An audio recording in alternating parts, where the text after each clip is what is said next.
ने भी कही थी कि मैं उनके घर जाऊं। ये तो उनका सौभाग्य होएगा। किसी का सौभाग्य बिगाड़ते इतने बुरे ना है हम। ये बात तो सही कही है। मुझे भी कुछ अनुचित ना लगता है इसमें। तुम तो सत्यवादी हो मधुमंगल, तुम्हें क्या लगता है? अब बोल भी दो, वानर महाराज भूखे हैं। वानर महाराज से अधिक भूखा तो मुझे तू लग रहे हो। यदि कान्हा सच्ची में ये सब वानर महाराज की भूख मिटाने के लिए और सावित्री मौसी की इच्छा पूरी करने के लिए कर रहा है, तो दादी के सीख के अनुसार मुझे इसमें कछु अनुचित ना लगतो। पक्का हम सच में चोरी नहीं भलाई करने जा रहे हैं। सही कहा दाऊ। यदि भूखे असहाय वानर महाराज का पेट भरोगे तो इसका असली पुण्य तो सावित्री मौसी को ही मिलेगा। इसका अर्थ तो ये हुआ कि कान्हा सावित्री मौसी का घर माखन चुराने नहीं जाएगा, बल्कि उसे दुगना कर देगा। बात तो सही है, तो फिर मैं तुम्हें नहीं रोकूंगा।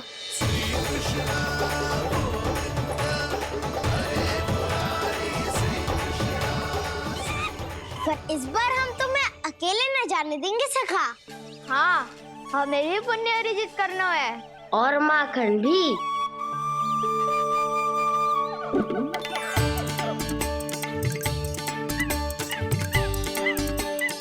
लगता है देव वानर महाराज भी हमारी टोली में सम्मिलित होना चाहते हैं। तब तो ये सबको ये कला सिखानी पड़ेगी। सही कहा सका, अच्छे काम का प्रचार प्रसार तो होना ही चाहिए ना। तो ठीक है, सिखा दूंगा और हमारी टोली कहलाएगी चौर्य विद्या प्रसारण टोली। और कान्हा तू बन जाइयो इसका अध्यक्ष और दाऊ बनेंगे उपाध्यक्ष। मुझे स्वीकार है। चौर्य विद्या प्रसारण टोली की जय! चौर्य विद्या प्रसारण टोली की जय! और सुनो क्या करना है और कैसे।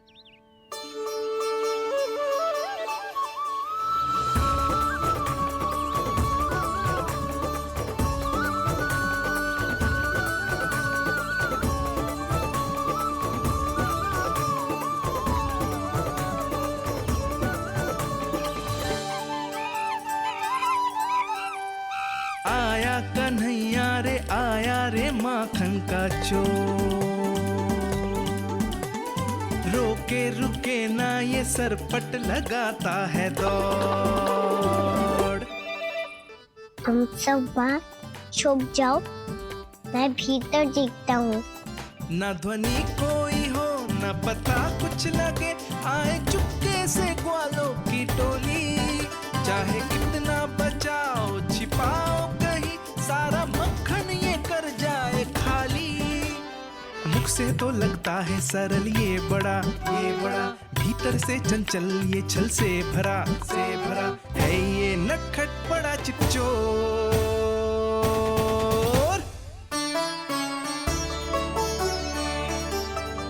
इतने ऊपर टांग रही हो मौसी।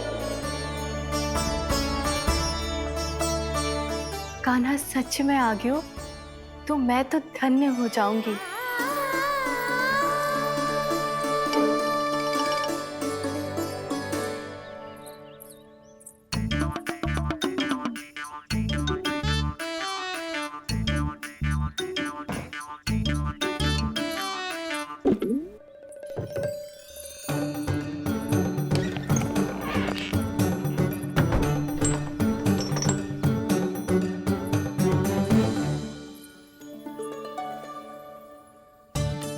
मन तो करता है सारा दूध दही माखन उसे बुलाकर अपने हाथों से खिला दूं। मुझे बुलाना भी चाहती हो और अनजाने में मेरे लिए कठिनाई भी बढ़ा रही हो। पर मेरे यहाँ क्यों आएगा कान्हा? इससे अच्छा तो यही होगा कि कल माखन बेचने के लिए कहीं से सकट का प्रबंध कर लूं।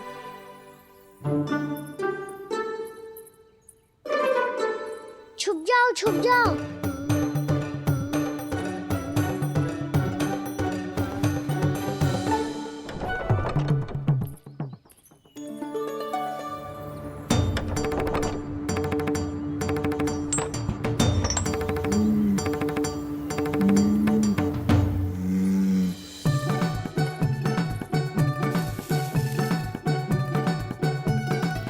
वैसे भी वो ठहरा राजकुमार, एक साधारण गोपी के यहाँ का माखन काहे खाएगो।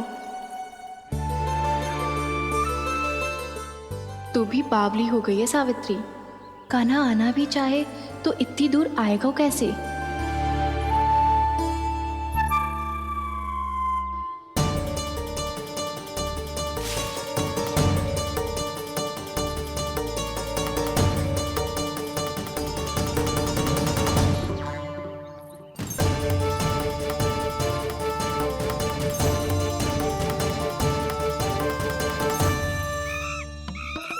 ओ मैया,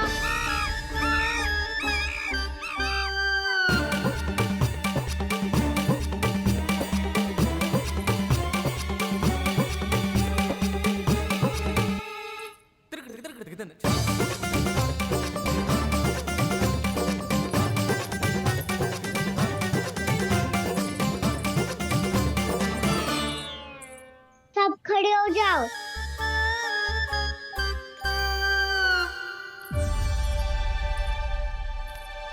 सच्ची मैं भी कितनी बावली हो गई हूँ ना। जब नंद भवन की ओर जा ही रही हूँ तो कान्हा के लिए थोड़ा सा माखन ले जाती हूँ।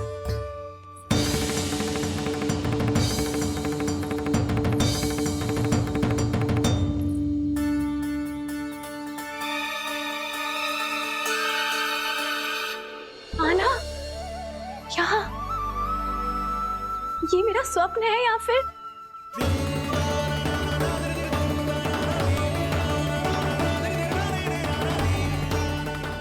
ये सारे बालक यहाँ क्या कर रहे हैं कान्हा के साथ? क्या जानकी सत्य कह रही थी? कान्हा यहाँ पर माखन चुराने आया है। मुझे स्वयं जाके इसे माखन खिलाना चाहिए। चलो, सावित्री मौसी के वापस लौटने से पहले मैं कार्य समाप्त करके वापस भी जाना है। कोई पकड़ी मत जाना।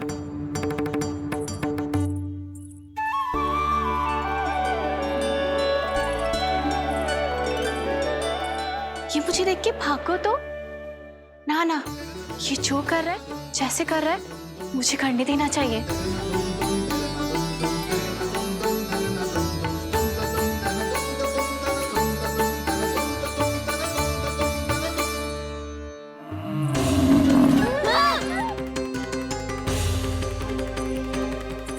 हे नारायण मैया,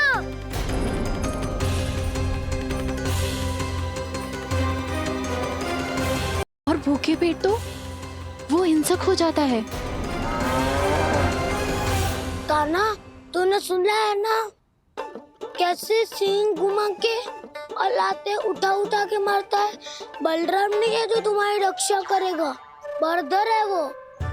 बहुत कथाएं सुनी है इसके क्रोधित स्वभाव की, पर अपनी आंखों से ना देख लो। चल खाना लौट चल।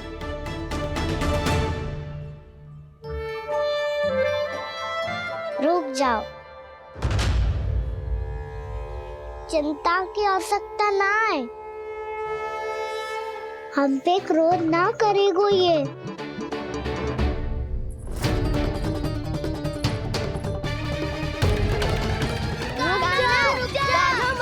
रुक जा कान्हा,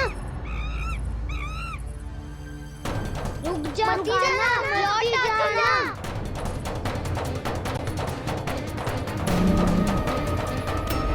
देखो कैसे स्वागत करो है।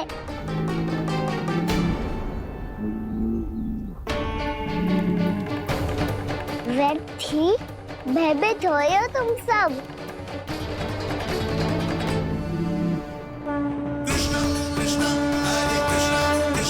कृष्ण मुरली मनोहर कृष्ण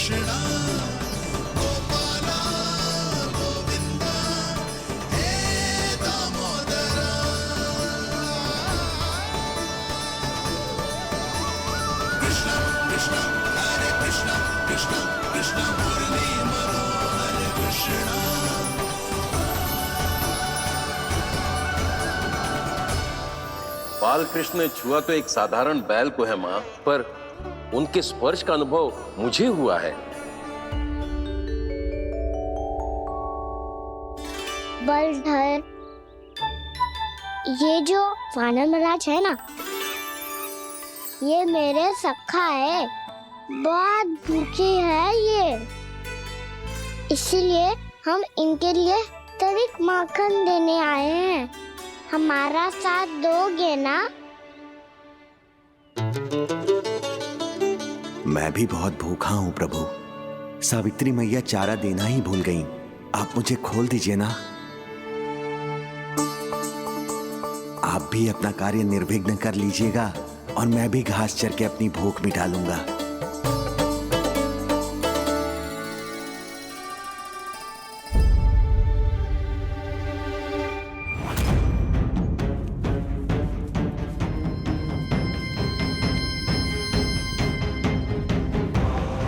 जी क्या कर रहे हो जी? काना पावला हो गया हो क्या? मती कोल काना, जे सीधा हमारी ओर आएगो और अपनी सींगों से उड़ा के चला जाएगो।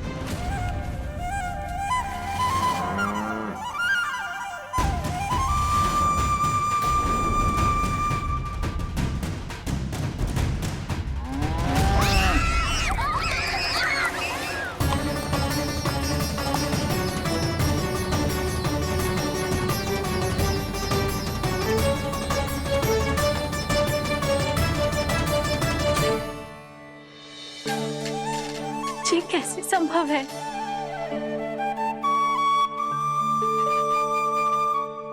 अब खड़े खड़े देखते ही रहोगे? भीतर चलना है कि ना? तूने तो बलधर को भी अपनी टोली में मिला लियो का ना?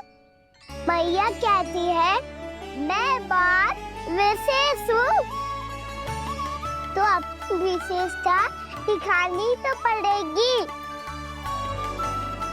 चौर्य विद्या प्रसारण टोली का अध्यक्ष हूँ मैं। चौर्य विद्या प्रसारण टोली? चौर्य विद्या प्रसारण अर्थात चोरी की विद्या का विस्तार करना।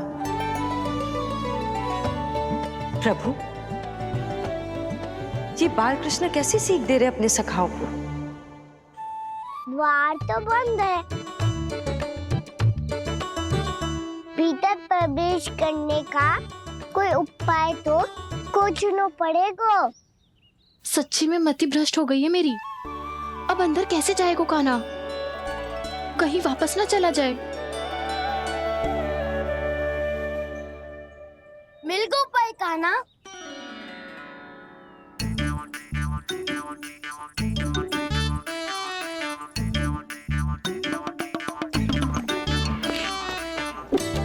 चलो भीतर प्रवेश करते हैं।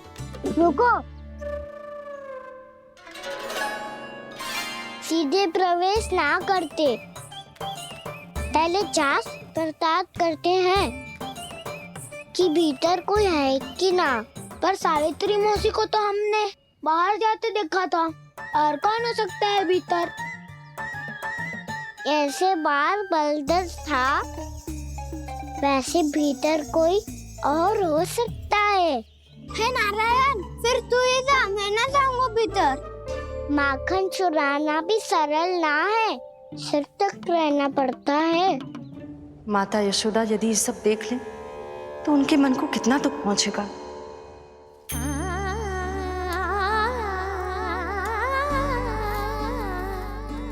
ऐसे जो ठीक ना है लल्ला, जब भूख लगती है तभी मैया की स्मृति आती है तुझे। आज खेल के इतने शीघ्र कैसे आ गो तू? देख लल्ला, मैया तेरे लिए क्या बना रही है। सूजी का हलवा। अभी भी समय है लल्ला, कछु और खाना हो तो बता दे। कान्हा तो बाहर गए खेलने, यशोदा किससे बातें कर रही? अब ऐसे मूर्ति बन के क्या खड़ा है? कछु बोलेगा भी? नंदराज जी,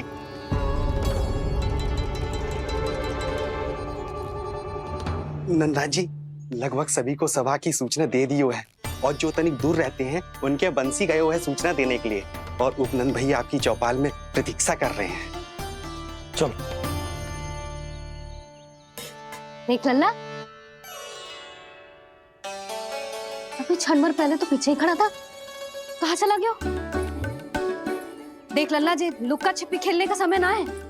चल मिलके नारायण को प्रसाद चढ़ाते हैं। कान्हा, कहाँ चला गया?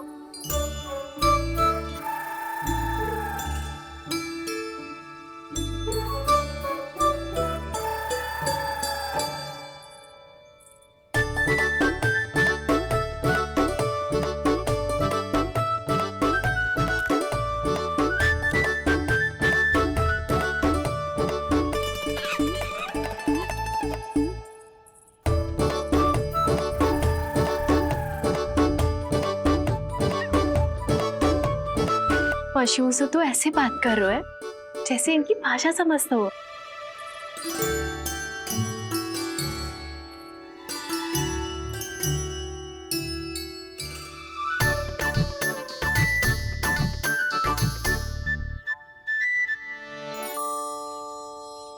लग तो है यही रखा है सारा का सारा माखन।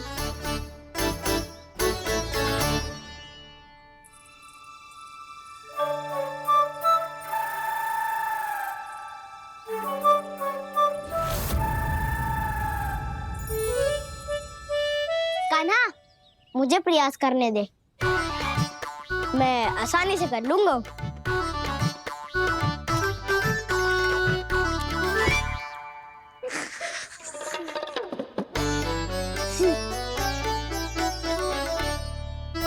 सावित्री के घर की कुंडी इतनी आसानी से नहीं खुलेगी लल्ला।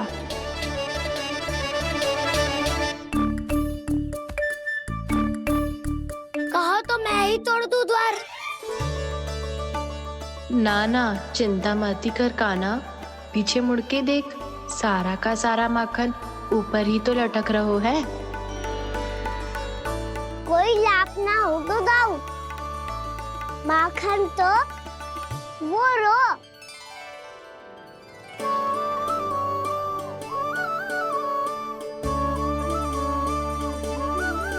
पर जे तो इतनी ऊपर है कि इसे उतारने के लिए हाथी बुलाना पड़ेगा।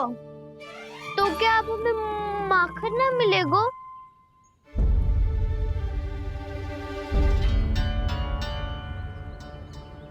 मुझे क्या पता था कान्हा कि तू सच्ची में आने वालो है।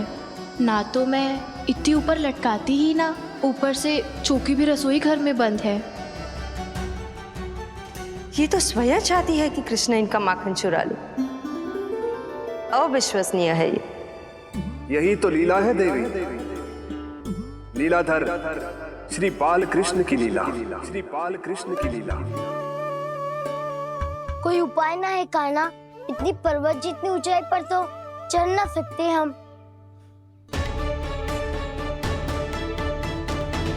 चढ़ सकते हैं सखा, यदि हम ही पर्वत बन जाए तो कुछ भी कर सकते हैं। इतनी चतुराई कहाँ से लायो है जे?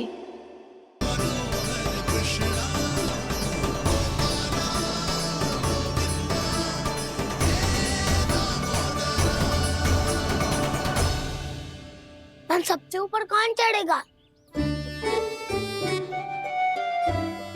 नाना, मैं ना करूँगा, ये संभव ही ना है, मुझसे ना हो पाएगा। मैं चढ़ूंगा सबसे ऊपर।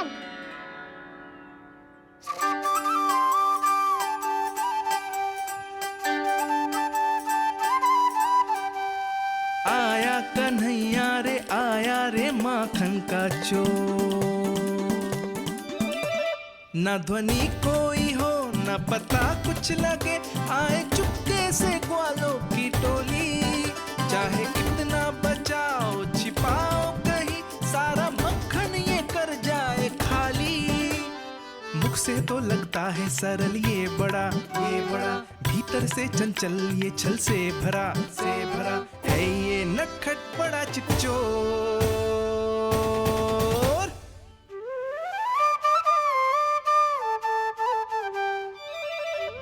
भोला भाला कान्हा है माखन का चोर, भोला भाला कान्हा है माखन का चोर, भोला भाला कान्हा है माखन का चोर, भोला भाला कान्हा है माखन का चोर।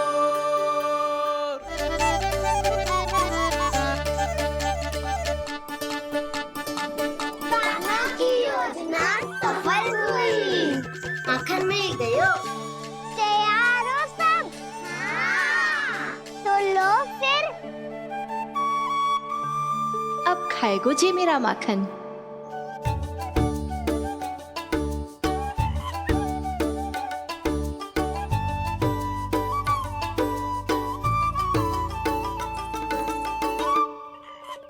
वानर बारात, सबसे पहले तो आप ही लो।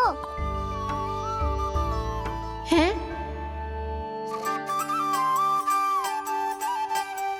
जिसकी जीभ अधिक लपलपाए वही सबसे पहले माखन खाए।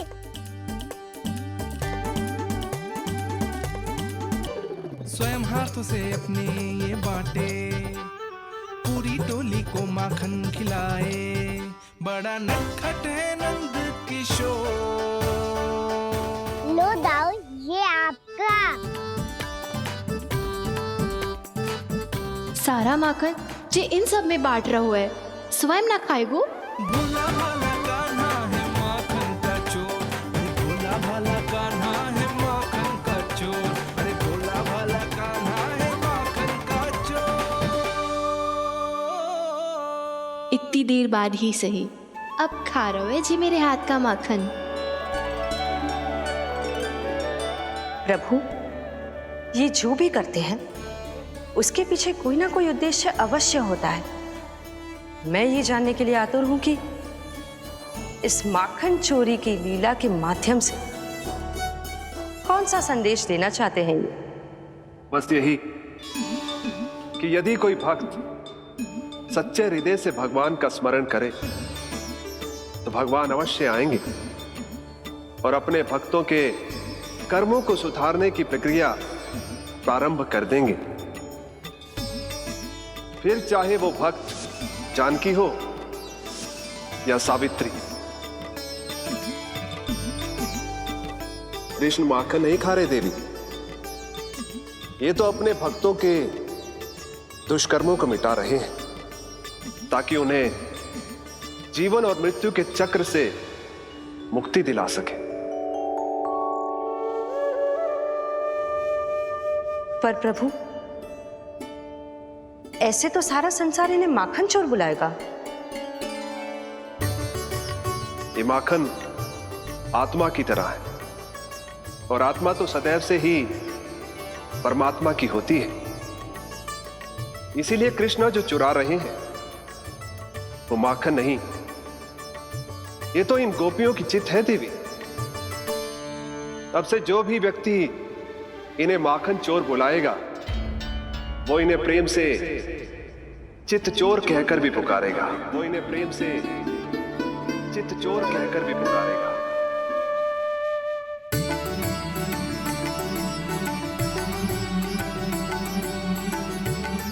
सही कहा आपने प्रभु, चित्त चोर तो है ये। इन्होंने केवल गोपियों का नहीं, अपनी मैया का भी चित्त चुराया है। कान्हा,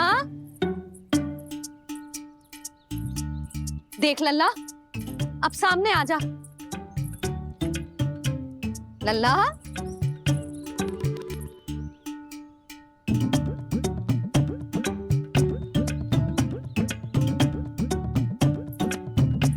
मुझे पतो है तू खम्बे के पीछे छुपो है।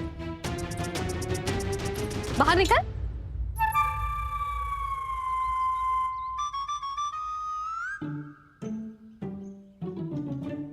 मैया,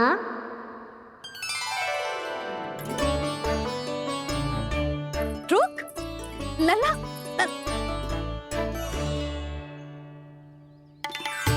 ठीक है मत ही आ। मैं अकेले अकेले पूजा करने जा रही हूँ।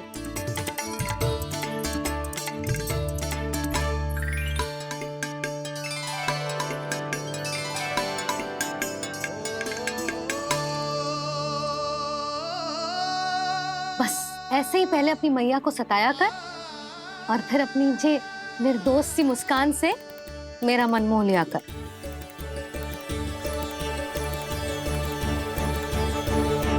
और चाहिए?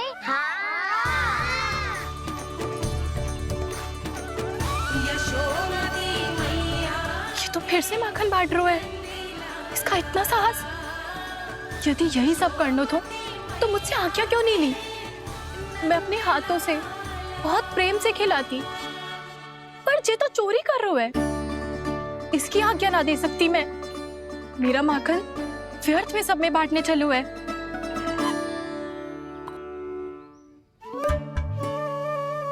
दो वानर महाराज और तनिक ले लो। सखा तो सखा, ये तो वानरों में भी बांटने लगू है। और चाहिए? नाना नन्ना है, भैया ने क्या कही थी? लोभ बहुत भयानक राक्षस है। पर कान्हा अभी तो गले तक ही गया है माखन। पूरे मटके चट कर गए और माखन अभी तक गले तक ही पहुंचा है। हाँ, भूख तभी मेरी भी ना मिटी है। वसंता, इसे तुम ले लो।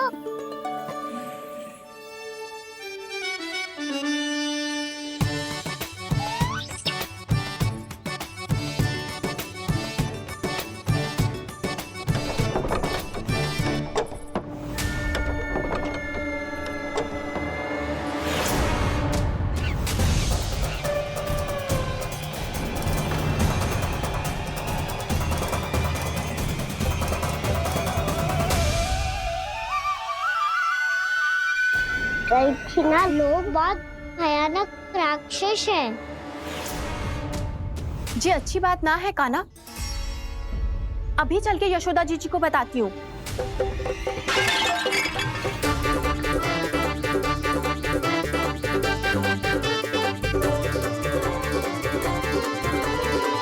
पर आप ही नहीं तो कही थी कि आप किसी को कछु ना बताती, बल्कि प्रसन्नता से खिलखिल जाती। जानकी के स्थान पर यदि कान्हा ने मेरे हाथ का माखन खाया हो तो मैं किसी को कुछ ना बताती, बल्कि प्रसन्नता से खिलखिल जाती। मैं तो मन में सोच रही थी, मुझसे बोल दिया था क्या? सच्ची बात तो ये है मौसी, ये वानर महाराज पूछे थे, इसीलिए।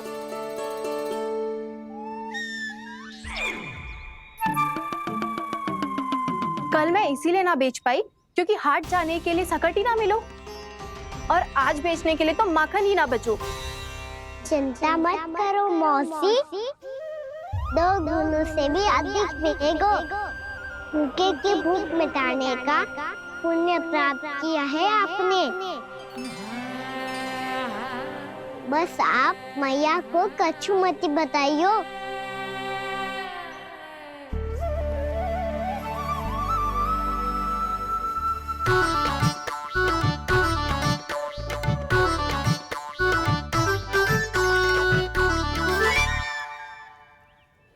वैसे भी भूखे की सहायता करके मैं अच्छा कार्य ही तो कर रहा था, है ना? कान्हा, मौसी अब सब गए, मैं भी जाऊं? किसकी भलाई कर दे कब किस बहाने, कान्हा की लीला तो कान्हा ही जाने। बड़े सौभाग्य उसने है पाए, कान्हा जिस घर से माखन चुराए। भोला भाला कान्हा है माखन का चोर, भोला भाला कान्हा है माखन का चोर, भोला भाला कान्हा है माखन का चोर। अरे कृष्णा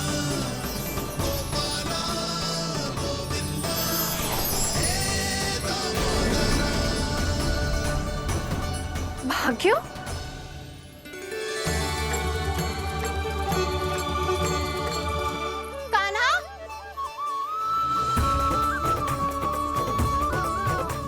चोरी की और ऊपर से मूर्ख बना के भागो। जी ठीक ना है, मुझे यशोदा जीजी को बताना ही होगा, और वो भी इसके घर पहुंचने से पहले।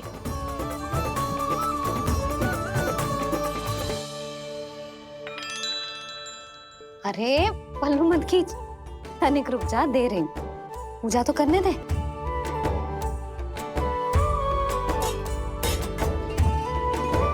ले, अब जितना मन करे उतना प्रसाद खा।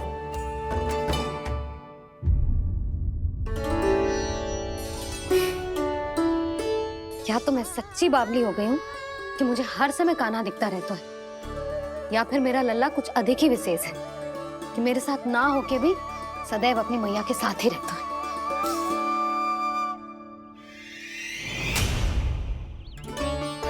आज तो कैसे प्राण बचे नारायण ही जानते हैं। मैं तो पाऊ को सिर पर लेके ऐसे सरपट भागो कि पूरे गोकुल में। अरे बड़ बोले, इस समय तो बड़ी बड़ी मत हाको। पर असली लाभ तो वानर महाराज ने उठाया है। पूरी की पूरी मटकी अकेले लेके निकल लिए। ये हमारी प्रतीक्षा कर रहा था ताकि हम माखन बांट सके। हमारे साथ ना दाऊ, उनके साथ।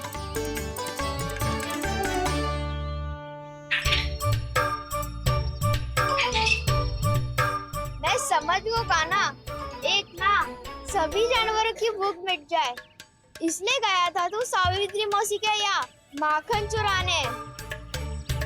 इससे पहले कि वो हमारे यहाँ पहुँच जाए, हमें घर पहुँचना होगा दाऊ। क्या ही कछु हो जाए, पर देरी ना होनी चाहिए।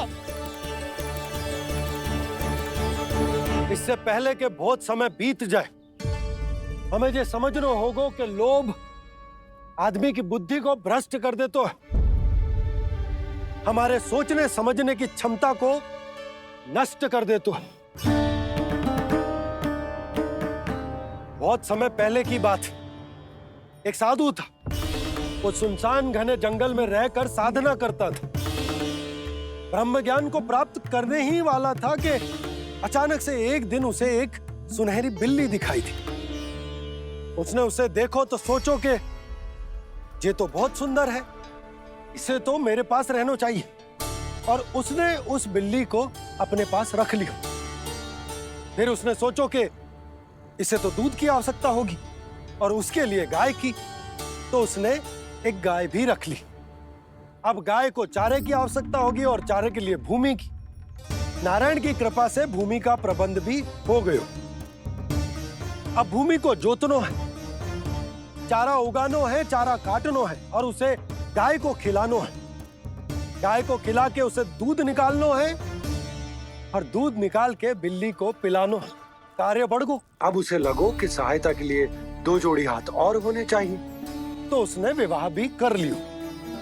कुछ समय बीतो और संतान हो गई और उसे एक बड़े घर की आवश्यकता अनुभव हुई। इसी प्रकार धीरे धीरे लोभ ने उसे अपनी छाया में ले लिया और वो नारायण की साधना कर ब्रह्म ज्ञान को पाने के अपने परम लक्ष्य को भूल गो। फिर अनेक वर्ष बीतने के पश्चात उसकी अपने गुरु से भेंट हुई। पहले तो उन्होंने उसे पहचाना नहीं, और पहचानो तो उनने कही कि एक बार, बस एक बार अपने कर्तव्य से भटका था तू, और देख कैसे देखते ही देखते लोभ के जंजाल में गहरे ही गहरे धंसता चला गया। सोचो, कहीं उस व्यापारी को धन के लोभ में अपना वचन देकर आप सब भी जे ही भूल तो ना करने जा रहे। परिवार, घर द्वार, भोजन, सुख शांति, जीने के लिए आवश्यक जे सब कुछ तो है आपके पास। इसीलिए मुझे चिंता हो रही कि जिस प्रकार उस साधु ने ब्रह्म ज्ञान प्राप्ति का अवसर गवा दिया था, आप सब भी इस लोभ में आकर अपना सुख चैन ना गवा दो।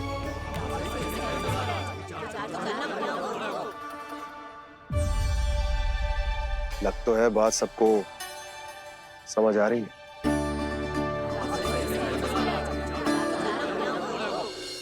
प्रबंध भी हो गयो। अब भूमि को जोतनो है, चारा उगानो है, चारा काटनो है और उसे गाय को खिलानो है। गाय को खिला के उसे दूध निकालनो है और दूध निकाल के बिल्ली को पिलानो है। कार्य बढ़ गो। अब उसे लगो कि सहायता के लिए 2 जोड़ी हाथ और होने चाहिए, तो उसने विवाह भी कर लियो। कुछ समय बीतो और संतान हो गई और उसे एक बड़े घर की आवश्यकता अनुभव हुई। इसी प्रकार धीरे धीरे लोभ ने उसे अपनी छाया में ले लिया और वो नारायण की साधना कर ब्रह्म ज्ञान को पाने के अपने परम लक्ष्य को भूल गो। फिर अनेक वर्ष बीतने के पश्चात उसकी अपने गुरु से भेंट हुई। पहले तो उन्होंने उसे पहचाना नहीं और पहचानो तो उनने कही कि एक बार, बस एक बार अपने कर्तव्य से भटका था तू, और देख कैसे देखते ही देखते लोभ के जंजाल में गहरे ही गहरे धंसता चला गया। सोचो, कहीं उस व्यापारी को धन के लोभ में अपना वचन देकर आप सब भी जे ही भूल तो ना करने जा रहे। परिवार, घर द्वार, भोजन, सुख शांति जीने के लिए आवश्यक जिस सब कुछ तो है आपके पास। इसीलिए मुझे चिंता हो रही कि जिस प्रकार उस साधु ने ब्रह्म ज्ञान प्राप्ति का अवसर गवा दिया था, आप सब भी इस लोभ में आकर अपना सुख चैन ना गवा दो।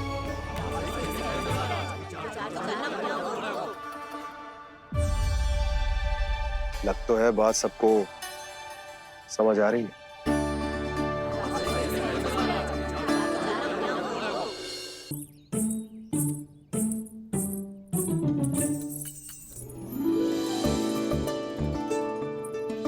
भाभी आसानी से ना मिलने देंगी कान्हा से, पर उसे देखे बिना रहा भी तो ना जा रहा मुझसे। कहाँ है वो? मुझ पे बहुत क्रोध है उन्हें। इतने शीघ्र शांत ना होगा, उन्हें मनाना तो पड़ेगा ताकि मैं नंद भवन में फिर से बिना किसी रोक टोक के आ जा सकूं। पर क्या बोलूं, कैसे मनाऊं उन्हें?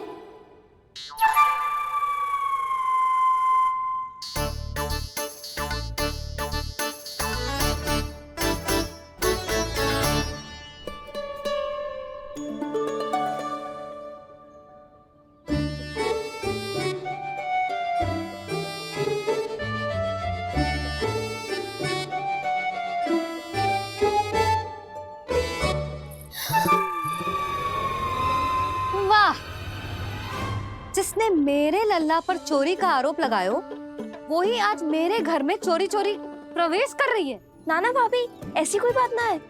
मैं तो बस ये देखने आई थी कि जसोदा भाभी का क्रोध शांत हुआ कि ना? सुन ले जानकी, मेरा क्रोध उसी दिन शांत होगा जिस दिन तू सारी गोपियों के सामने मेरे कान्हा पर लगाया आरोप वापस लेगी। चोरी करेगा तो आरोप ही लगेगा ना जीजी। फिर से आरोप? सावित्री, तू भी? कल तक मुझे ये थोड़ी पता था जीजी कि आपका कान्हा सच्ची में माखन चोरी में पारंगत है। आशा करता हूँ कि आप सभी को नंदराज का विचार और संदेश सही से समझ आ गो होगो।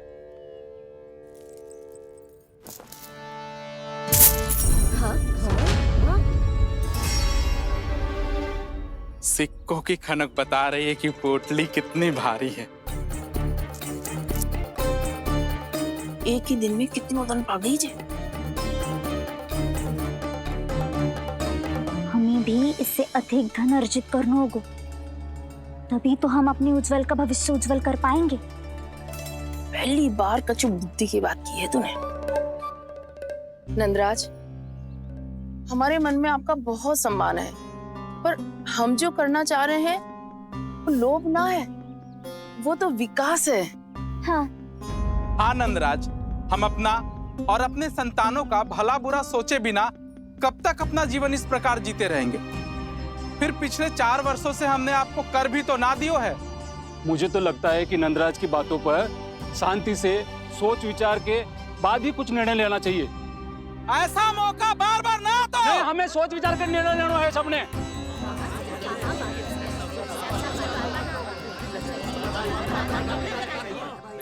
चोरी में पारंगत। हाँ जीजी, उसने टोली बनाई है और उसका नाम भी रखा है चौर्य विद्या प्रसारण टोली, और आपका कान्हा उसका अध्यक्ष है। अच्छा, तो कान्हा पूरी टोली लेकर आया था चोरी करने तेरे घर? और नहीं तो क्या।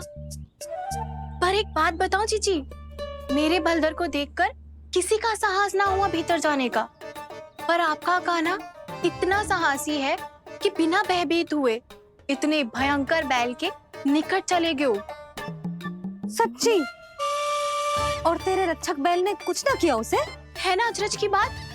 क्रोध के स्थान पर वो तो उसके सामने ऐसे झुको जैसे कि प्रणाम कर रहा है।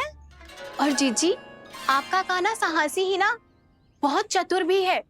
मैंने मटकियां बहुत ऊपर लटकाई थी, पर बताओ कि बिना चौकी के मटकी को नीचे उतारने का उपाय किसने ढूंढा? किसने? आपके चतुर कान्हा ने। उसने अपने सखाओं को पर्वत बनायो और एक पक्के सेनापति की तरह बिना भयभीत हुए उनके ऊपर चढ़ गयो और मटकियां उतारने लगो, और एक ही ना तीनों की तीनों मटकियां उतार ली। तीनों? हाँ जीजी, और वो इतना दयालु है कि पहले एक मटकी का माखन सब में बांट दियो और फिर बची हुई 2 मटकियों में से एक मटकी अपने सखाओं को दे दी और फिर दूसरी मटकी एक भूखे वानर को दे दी। और फिर जब मैं उसके सामने जाके प्रश्न करने लगी तो उसने मुझे अपने तर्कों के जाल में उलझाया और बड़ी आसानी से सिद्ध कर दिया कि वो तो परोपकार कर रहा था। मैं तो देखती ही रह गई, और शब्द तो ऐसे झड़ते हैं मुंह से जैसे कि फूल। रुक जा सावित्री, पहले तू ये निर्णय ले ले कि तू मेरे लल्ला का गुणगान करने आई है कि उसकी निंदा करने? निंदा करने ही आई हूँ जीजी। जानकी सत्य कह रही थी, आपका कान्हा माखन चोर ही है और बलराम के साथ भागा था। बलराम क्यों? वो तो साक्षात गरुड़ देव की पीठ पे बैठ के उड़ के आयो है, तभी तो तुझसे बहुत पहले आके यहाँ बैठ गओ ना। आ देख ले, आ जा। देखो कैसे बैठ के सब पहरा दे रहे हैं कि कोई पंछी अनाज ना चुगले, और तुम दोनों व्यर्थ में इन सब पर दोष लगा रही हो। कान्हा के निकट जाने का प्रयास भी मत ही करना। पहले मेरे लल्ला पर आरोप लगाती हो, फिर उससे मिलना भी चाहती हो।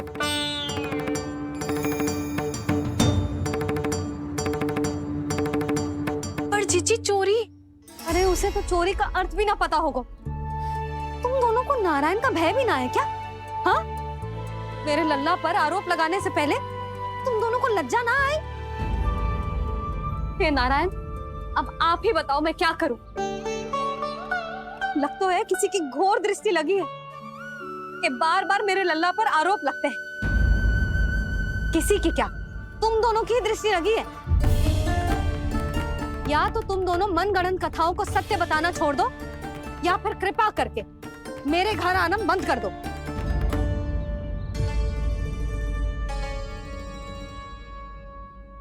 अब दोनों मुंह क्या ताक रही हो? हाँ, जाओ यहां से। और तुम दोनों नंद जी की सभा में क्यों ना गई? हाँ?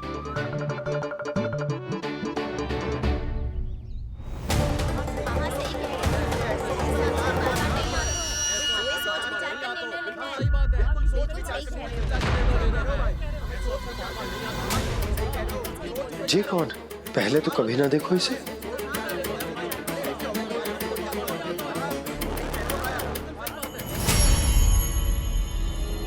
कहाँ को?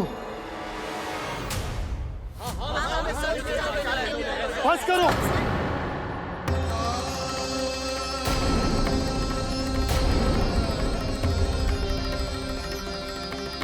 मेरी आंखों के सामने मैं गोकुल में इस तरह फूट पड़ते ना देख सकता।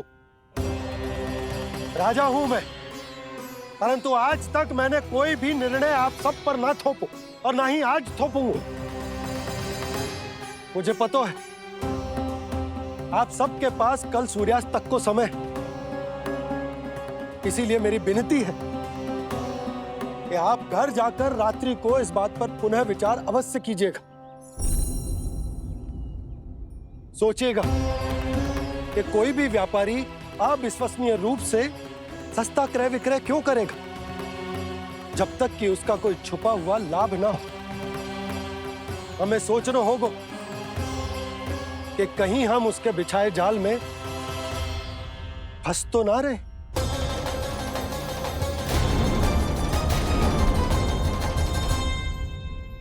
बच गए भैया, जैसे तैसे ही सही, पर समय से पहले पहुंच ही गए हो।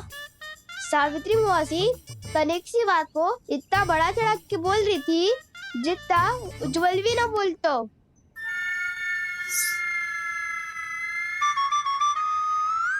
वैसे आनंद तो बहुत आयु, सच्ची। हाँ, बेहतर लगा तो माखन भी तो मिल रहा और परोपकार भी होगा। बता काना, और किसके घर जाना है अब? आज ही तो हमें शिक्षा मिली है, इतनी शीघ्र भूल गए तुम सब। लोग के चक्कर में पड़ोगे तो फंसोगे। लोग के चक्कर में पड़ोगे तो फंसोगे।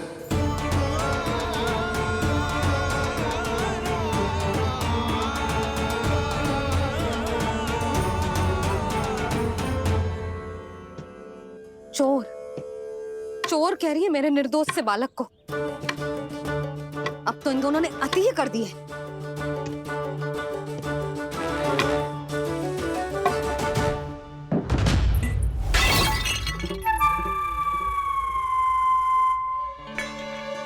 से भी अभी फूटना था।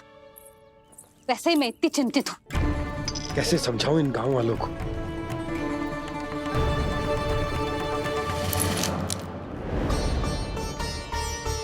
कोई समझने को तैयार ही ना है। लगता है सबकी बुद्धि भ्रष्ट हो गई है। सही कह रही हो यशोदा तुम। मुझे तो लगता है कि सोचना समझना ही छोड़ दिया सबने। अनेकों तर्क देके समझा दियो, सिद्ध कर दियो, पर इनकी मोटी बुद्धि में कछु आतो ही ना है।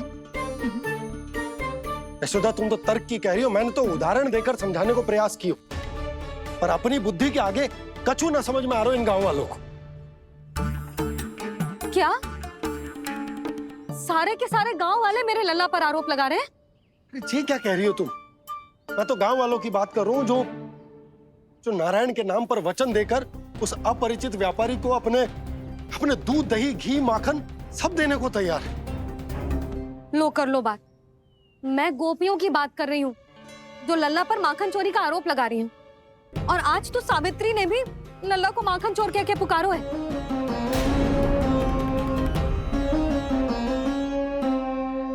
सावधान यशोदा, कहीं बड़ा होकर माखन चोर ना बन जाइए। अच्छा, ये सब आप छोड़ो।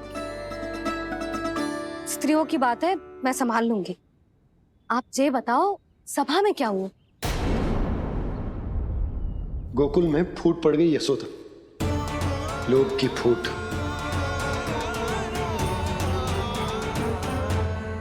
अरे रुको रुको रुको, व्यापारी जी रुकिए रुकिए। नंदराज ने प्रयास तो बहुत किया था व्यापारी जी, पर कुछ व्यक्तियों को छोड़ करके किसी के कान पे जूं तक नहीं रेंगी। इसका अर्थ फूट पड़ चुकी है लोभ की वजह से। बहुत ही शुभ समाचार लाए हो गुप्तचर। अब शीघ्र ही दिखेगा लोभ का चमत्कार।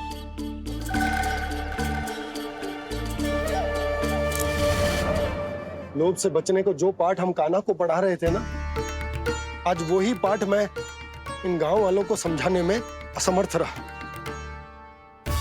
आप चिंता मत करो जी, धीरे धीरे सब ठीक हो जाएगा। तब तक बहुत देर हो जाएगी यशोदा। ये गोकुलवासी मेरे अपने, उन्हें अपनी आंखों के सामने मैं भूल करते ना देख सकता। वो सुलक्षणा, वो उस व्यापारी के प्रभाव में आ गए, और शंकरी मौसी और सुमति भी सुलक्षणा के मार्ग पर ही चल रही। कान खोल के सुन ले बहू, आज से घर में दूध पीनो बंद, दही खानो बंद, और माखन तो बिल्कुल न खानो। पर मैया, पर किंतु परंतु कुछ ना सुननो मुझे। सुलक्षणा की जैसे धनवान बननो है कि ना?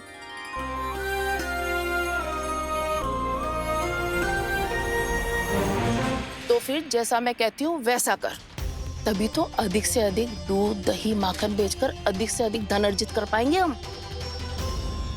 सुलक्षणा को उस व्यापारी की तरह धनवान बनना है और शंकरी मौसी को सुलक्षणा की तरह। ऐसे तो पूरा गांव ही लोभ में पड़कर कल उस व्यापारी के पास पहुंच जाएगा। अब तो फिर स्त्रियों को मुझे अपने ढंग से समझाना पड़ेगा। अब गोकुलवासियों को चाहे कोई भी कितना भी समझा ले, बुझा ले, ज्ञान बांटे, उन्हें केवल एक ही भाषा समझ में आएगी, लोभ की भाषा। लगता है आपके पास बहुत उत्तम योजना है व्यापारी जी। सब झटक लूंगा।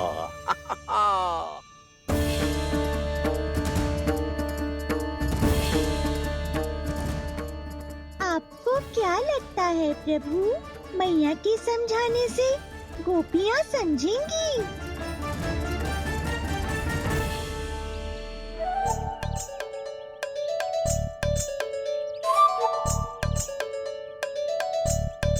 कान्हा, और कितनी प्रतीक्षा करवाएगो? अब बता भी दे, माखन चुराने किसके घर जाना है? इतना आसान ना है निर्णय करना, समय लगता है, सोच विचार करना पड़ता है। पर ये निर्णय किया कैसे जाए पता है मुझे। लगता है वे निर्णय करना पड़ेगा कि बचना कैसे है।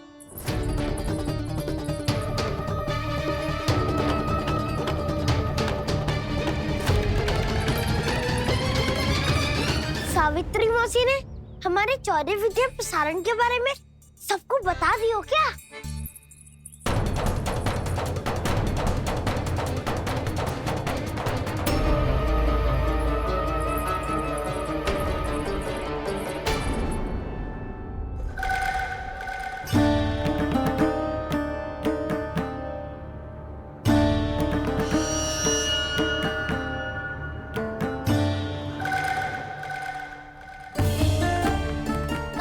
शीघ्र आओ, छोटी माँ बुला रही है।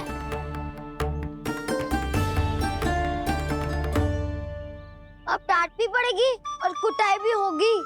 चौरी विद्या प्रसारण कल ही आरंभ हुआ था और आज ही समाप्त हो जाएगा।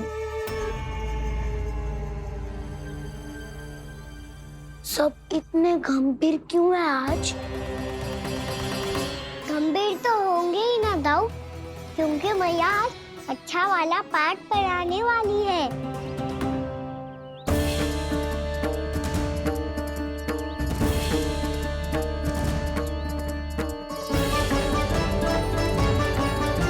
चलो आओ बैठ जाओ।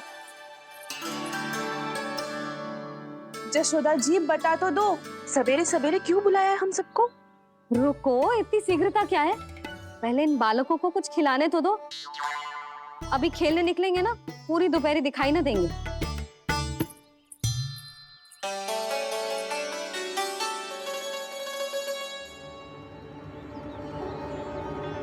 मैया देखो ना, कैसे अपने आभूषणों का दिखावा कर रही है जी सुलक्षणा। चिंता मत कर बहू, शीघ्र ही हम इससे अधिक आभूषण और इससे अधिक उत्तम वस्त्र पहन के घूमेंगे। ये देखो, तुम दोनों के लिए क्या बनाओ है मैंने। पूरे गोकुल में प्रसिद्ध मेरे पेड़े। चलो लो। यशोदा, ये तो बहुत सारे हैं। हाँ जशोदा जी, इतने सारे तो मैं भी ना खा पाऊं। क्यों दृष्टि लगा रही हो सुलक्षणा? बढ़ती आयु के बालक हैं, खाने दो इन्हें। तुम सब कछु मत सुनना, जी भर के खाओ। देखा ना?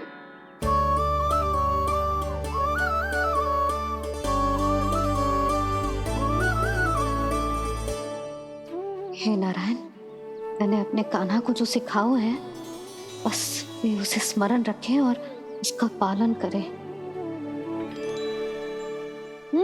ले और ले ले ले।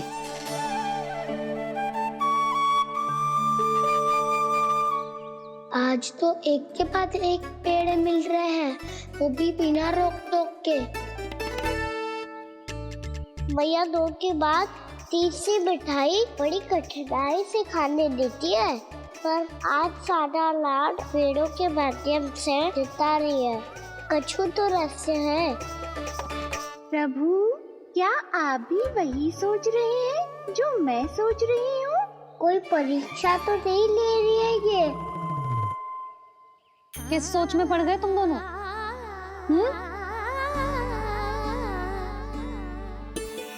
खाओ ना। जब तक पेट और मन दोनों ना भर जाए तब तक खाओ। बस यशोदा, इतना पर्याप्त है। अरे ना जिज्जी, घर के शुद्ध मावा और गुड़ के बने, कितना भी खा ले कोई हानि ना होगी। लो और लो।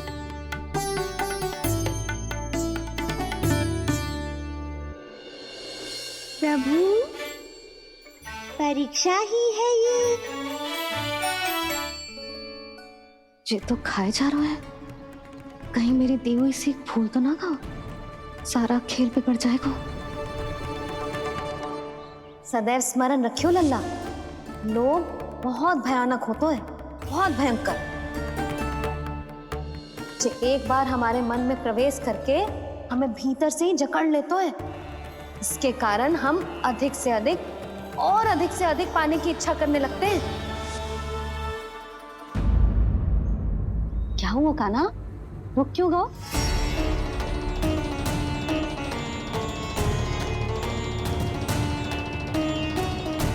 आपने तो सिखाया था मैया, जितनी आवश्यकता हो उतना ही लेना चाहिए, लोभ कभी ना करना चाहिए। बहुत बुरा राक्षस है लोभ।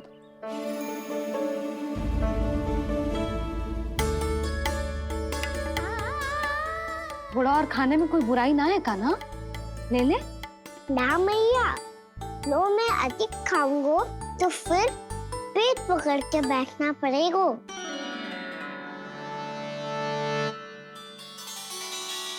हाँ, मेरा भी पेट भर गया। कान्हा सही कह रहा है छोटी माँ, लोग बहुत भयानक राक्षस है। जो भी लोग के चक्कर में पड़ेगो वो बहुत बुरा फंसेगो। अच्छा जाओ, जाके खेलो तुम दोनों। मैया, ये पेड़ अपने सखाओं के लिए भी ले जाऊं मैं? हाँ लल्ला, ले जाओ अवश्य।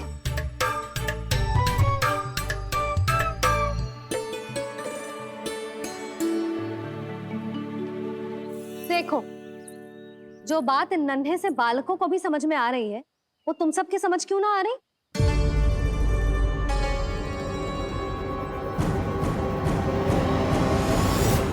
उसे मना क्यों करती है? इसीलिए ना, ताकि स्वाद के लोभ में उसका स्वास्थ्य ना बिगड़ जाए। और उज्जवल, जब भरी दोपहरी में बाहर खेलने का हट करता है, तो तू उसे मना क्यों करती है? इसीलिए ना कि खेल के लोभ में उसे लू ना लग जाए। हाँ, और पुराण पढ़ना तो अच्छी बात है ना। तो श्री रामा जब रात में दीप के प्रकाश में पुराण की कथाएं पढ़ना चाहते है, तो क्यों मना करती है? उसे बता। ताकि कथाओं के लोभ में उसकी दृष्टि खराब ना हो जाए जीजी। तो इसका अर्थ तो यही है ना कि लोभ चाहे पेड़ों का हो, चाहे पुराण की कथाओं का हो, या फिर अधिक धन अर्जित करने का हो, लोभ सदैव हानिकारक ही होता है। ये बात तुम ही सब ना समझोगी तो अपने बालकों को कैसे समझाओगी? बोलो। हम सबकी मैया यहाँ क्यों आई है? डांट पड़ी क्या? चौरी विद्या प्रसारण टोली के बारे में सबको पता चल गो क्या? चिंता के चने चबाना छोड़ो और ये पेड़े खाओ। भीतर और भी गंभीर समस्या पे चर्चा चल रही है। कैसी समस्या? लोग की भयानक राक्षस की समस्या। व्यापारी जी, नंद जी ने कल सभा बुलाई थी और आज रानी यशोदा जी ने सारी स्त्रियों को अपने घर पे बुलाया है, तो आपको नहीं लगता कि हमें कुछ करना चाहिए? करना तो चाहिए गुप्तचर। सबसे पहले हमें घाट जाकर गोकुल वासियों की प्रतीक्षा करनी चाहिए। सूर्यास्त से पहले वो सारे मूर्ख वहां आने वाले हैं, मेरे सामने नारायण के नाम का प्रण लेने। उन्हें चाहे कोई भी कितना भी समझा ले बुझा ले, उससे